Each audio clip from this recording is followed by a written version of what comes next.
เธอบอกแล้วได้แต่เกมอาการน้อยยอมให้เธอทำตามใจ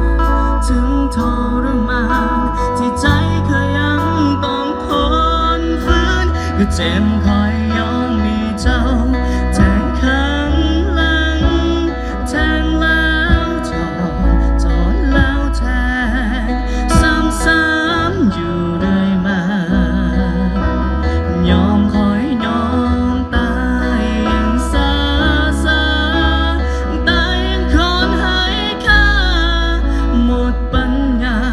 ที่จะหนีคำว่าหักของเจ้าไป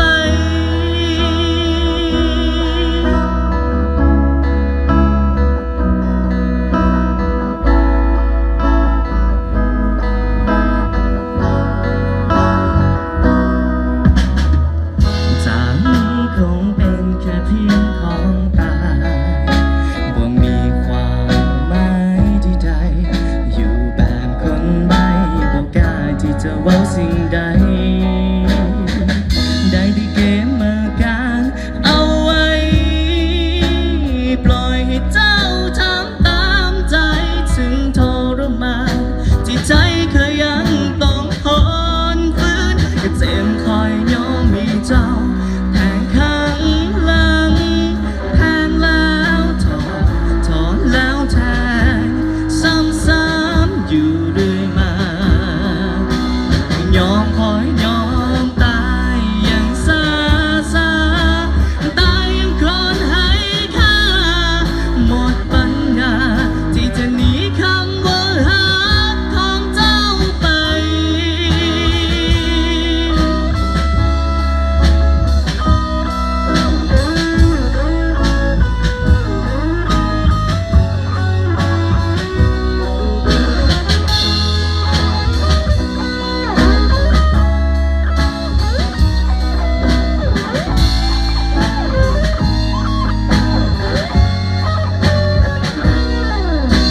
เจ็บคอยยอมมีเจ้า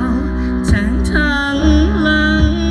แทงแล้วถอนแล้วแทงซ้ำๆอยู่เรื่อยมายอมคอยยอมตายอย่างซา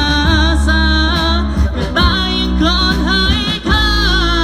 หมดปัญญาที่จะหนีคำว่าหักของเจ้าไป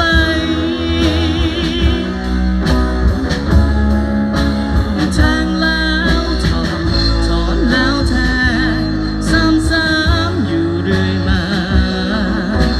ยอมคอยยอมตายอย่างซาก็ตายยังคนให้ค่าหมดปัญญาที่จะหนีเขา